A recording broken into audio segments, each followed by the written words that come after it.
Tu peux dire? Ouais. Ah, merci. Il y a des moments où je vais avoir du mal à venir chercher ce contrôle de l'épaule, à partir duquel j'ai fait passage. C'est, il y a deux gros cas, deux grosses demi-gardes sur lesquelles je vais avoir du mal. La première, ça va être si il arrive à faire ça, à être ici avec le genou en barrage. Là, je vais avoir du mal à venir chercher le contrôle de l'épaule. Même des fois, je vais réussir ici, mais il va régénérer et réussir à re-rentrer son genou et retendre large, voilà, recréer le. Ça, c'est la première manière que lui va avoir de ne pas subir cette pression de l'épaule. Okay, et la deuxième manière, c'est la demi-garde profonde. Une fois que moi je serai en haut, si lui il a une bonne demi-garde profonde, il fera gaffe à ne pas me laisser venir mettre quand je suis ici. Donc une bonne demi-garde profonde, il va faire gaffe à ne pas me laisser faire ça. Parce qu'une fois que je fais ça, je tombe, je frôle mes jambes, je roule les bras, et là je vais le fatiguer. D'accord? Donc souvent en demi-garde profonde ici, voilà, ils sont très collés à l'intérieur, ici il n'y a pas d'espace. D'accord? Donc c'est les deux cas où cette technique de l'épaule va être vraiment quasi impossible à mettre. D'accord? Donc il faut que j'ai des solutions dans ces cas. Donc, là, comment passer ça? Okay, ça, c'est vraiment important de maîtriser ce truc-là. Parce que beaucoup de personnes qui font de la demi-garde, ou même qui ne la font pas, à un moment ou à un autre dans le combat, vont être amenés à avoir ce type de défense. D'accord?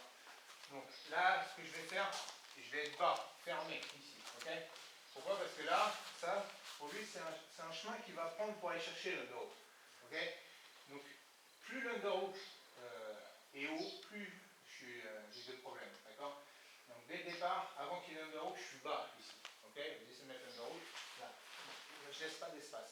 Si il commence à le rentrer ici, je sens que j'ai du mal, moi je viens tout de suite là, passer ma main ici et venir devant sa jambe. Ok? Ici. Venez par là, s'il vous plaît. Je viens attraper là. Devant le genou. D'accord? Ici. Ok? Et là, vas-y, je vais mettre l'underhook loin. Là, il ne pourra pas aller très haut. Ok? Parce que je ferme tout ici. Donc il ne pourra pas aller ici avec son bras. D'accord? Et là, moi j'ai toujours la menace ici d'aller venir chercher là. Ok? Et là, même s'il va le genou, je switch mes hanches et je reviens ici et là je me retrouve dans la position très inconfortable pour lui à partir de laquelle je vais prendre mon temps pour passer cette demi-garde. Il faut comprendre que la demi-garde, c'est une sorte de garde de rétention. Ce n'est pas une garde que je vais passer dynamiquement. Ça va être relativement rapide du temps. Okay, c'est comme la garde fermée ou la 50-50. C'est pas une garde comme la De La Riva, Reverse De La Riva ou araignée ou bracole qui peut être passée des fois vite. Et là, c'est des gardes que vous n'arriverez jamais, ou vraiment s'il y a un gros écart de niveau ou une grosse erreur à un moment donné, c'est des gardes que vous avez, sur lesquelles il va falloir travailler. Okay, donc, je suis là, je viens ici, là, j'attrape la jambe. Donc là, le détail, le truc important, c'est comment passer une fois que je suis là. Parce que là, si lui a une bonne garde des jambes fortes, des fois c'est dur. Donc c'est là que c'est vraiment important de maîtriser quoi faire. Okay, donc je suis ici, j'ai ce contrôle. Deuxième contrôle, je vais essayer de contrôler son bras. Pourquoi? Parce que s'il sent à un moment donné que je vais commencer à passer sa demi-garde, même si j'ai ça, il risque de se mettre sur le coude, ici, voilà, il se rasseoir, et je vais avoir beaucoup de mal à contrôler son corps. Donc voilà. Quand je suis ici, je peux prendre mon temps ici et je vais essayer de contrôler ce bras. Okay, peu importe comment, je contrôle ce bras-là. Okay, il faut que j'ai une saisie sur le bras.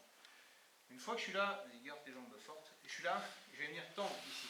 Okay, je tends mes jambes.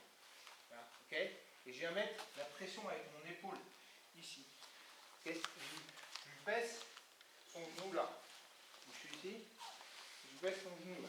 Et une fois que j'ai baissé son genou, regardez bien mon pied droit, je vais venir tendre là, ici, et passer là. Ok? Et à partir de là, je suis toujours sur la pointe des pieds. Je me décale, ici, sur la pointe des pieds, je garde le bras sur la pointe des pieds.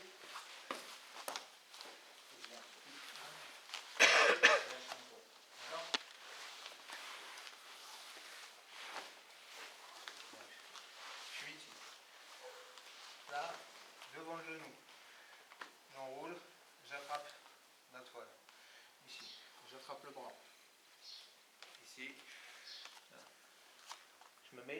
je m'allonge ici là en fait, ok? Pas sur lui, là.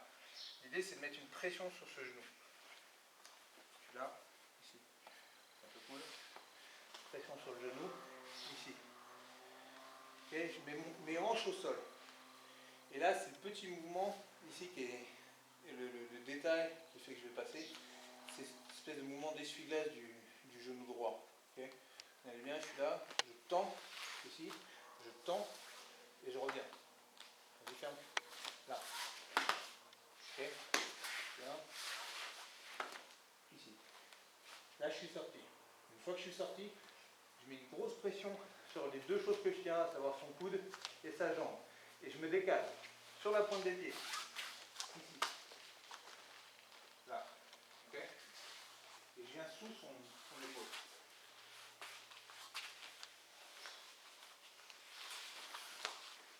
Et je contrôle. D'accord? Dans la réalité, il y a des chances que, une fois qu'il va sentir qu'il va perdre son contrôle, ici, là, il y a une phase panique pour lui ici.